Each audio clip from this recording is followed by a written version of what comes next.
Hi,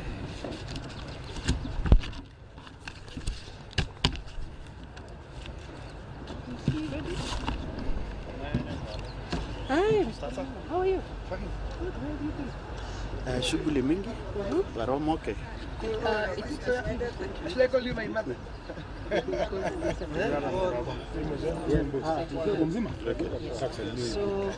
SG will be the statement. Everything's fine? Fiti, my brother, how are you? Nisalimiana bwana. Sio umepoteza? Tunaonana tu tukivoti no Because of this thing of marriage. Friday.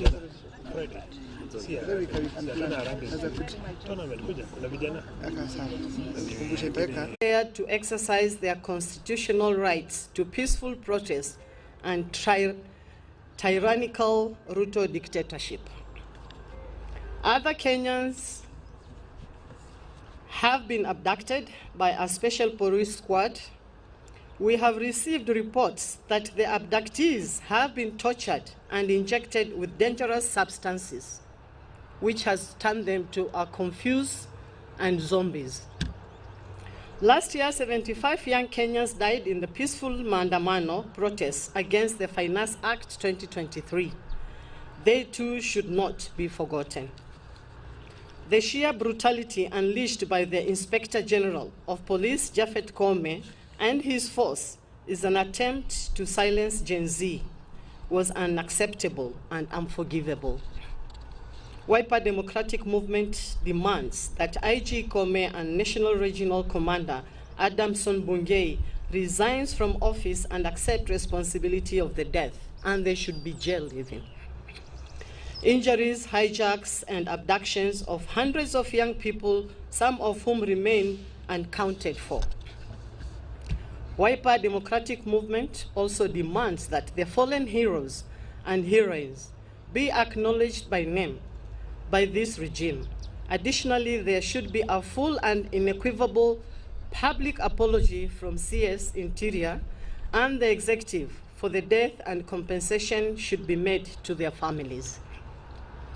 Yesterday at the KRCC, party leader, His Excellency Dr. Stephen Kalonzo Musyoka, told the president that our country was at a crossroad and requires a new perspective.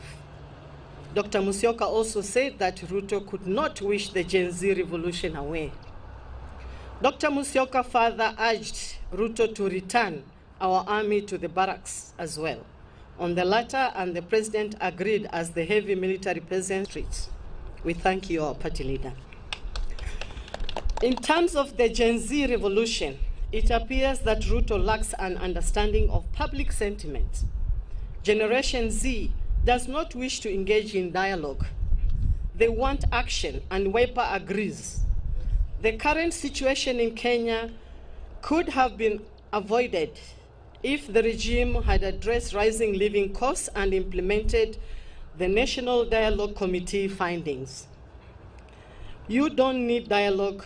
Dialogue is not required to assess public debt because the Auditor General's office has the same role. The attempt to usurp the Constitution by forming a task force on the subject as equally telling. You do not need dialogue to post medical interns or to sack corrupt government officials. The dialogue Gen Z and Kenyans are demanding is that Parliament stands dissolved, a snap election be called, and that Ruto go home safe. And Wiper Democratic Movement agrees with everything the Gen Z are asking for. Wiper Democratic Movement will continue to engage with our youth in all platforms available. We ask our youth, Wiper Democratic, to open up the social media spaces and invite the party leadership, including the party leader, to them. We want you to take the lead in shaping the conversation here and on the national platform. The IEBC, this is one of the 9 bills that required to be enacted to give life to the NADCO report. As Wiper, we are extremely disappointed with the dragging feet and lack of goodwill from the KK regime. The present circumstances, however, afford all of us an opportunity to relook at these pieces of legislation and ask questions. Are they relevant at this time?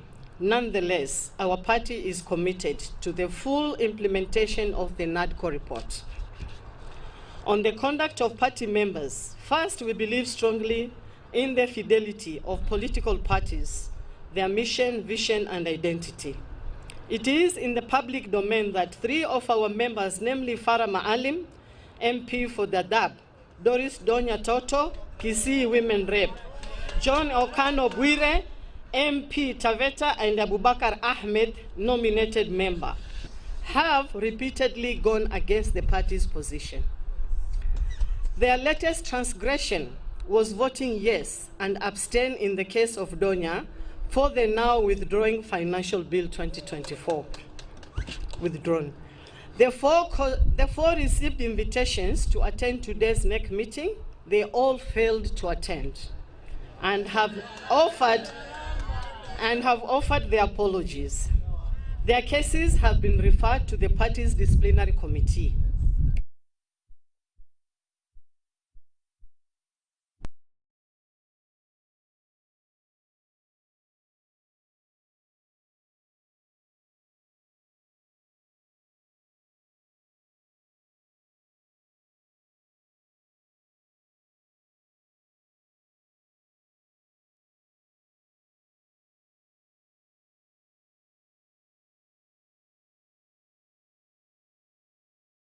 Be seen to be sanitizing a regime that has fallen flat on its own tummy.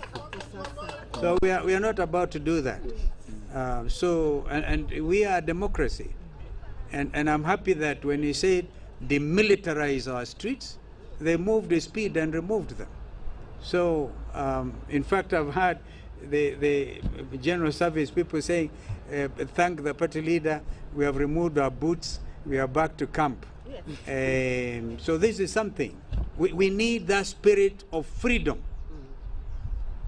But the thing that is very, very serious to us, apart from all this conversation the Secretary General Assembly read, is that yesterday I met with Mr. Okuya.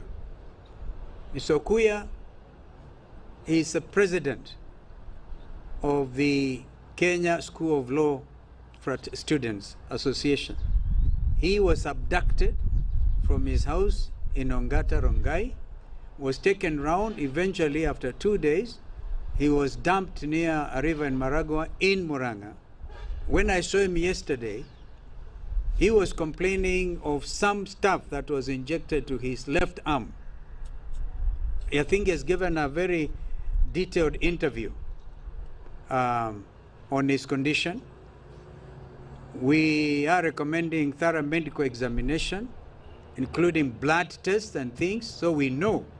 So this killer squad, this abduction squad must stop. Must stop. And this, of course, again, it goes back to the command structure of the police service, which has now become police force again. And the Constitution calls it a police service. So if you are serving in those special squads, my advice to you is disengage. Do not be used by your commanders to kill innocent young leaders like Mr. Okuya. One of our nominated MCAs from Makueni was similarly abducted by 2 Subarus and was to drive all the way to Kwale, drove the 2 nights in from Kwale to Taveta, back to Voi, and was dumped again back in Makindu. Abduction. We hope Mheshimiwa Abanas Wambua is safe. So these things must stop. Just like they stopped the militarization of our country. By the way, we need to make it clear that National Assembly hurriedly passed that legislation allowing CS Defense to call the military to the streets. That order is still in force. And I don't personally want to be called to any discussion unless our men are back in the barracks by removing that provision. I don't know when, Mheshimiwa Mboi, Deputy Minority Leader, when you are reconvening. But these are some of the shameful and unconstitutional acts that this regime has been involved in. So let them carry their own cross, and Kenyans will stand together. Kenyans will stand together. And nobody here is saying we want again to get into the space of the Gen Zs, but they are Kenyans, as the Secretary General said. And when they brought the goons to the streets, paid them in order to disrupt the peaceful demonstrations of the young Kenyans, they stand again. We stand in solidarity with the Gen Z. We are saying, stop goonism, that spirit of goonism. These are very disciplined young professionals who know their rights under the law. And so goons should stay. And if we see those goons, it's again the CS Interior and the police dictatorship that will be held to account, because they had to disrupt these peaceful young Kenyans and blame it on Gen Z, when it was them who planned to disrupt and even cause mayhem. And you saw the business community even trying to defend their own business premises. Not from Gen Zs, but the hired goons by this regime. Shame on you. Enough.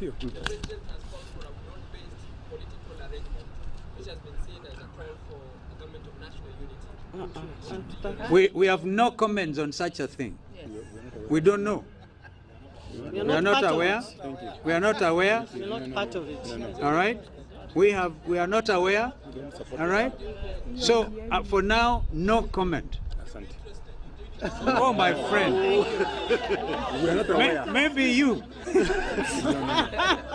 Maybe we'll put your name there. We are not saying that. We are with the Gen Z. What Kenyans are saying is go home. Yes. Ruto must go. The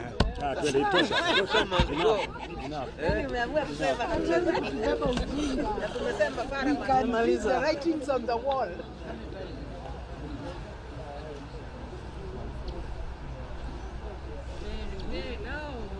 We know what to do.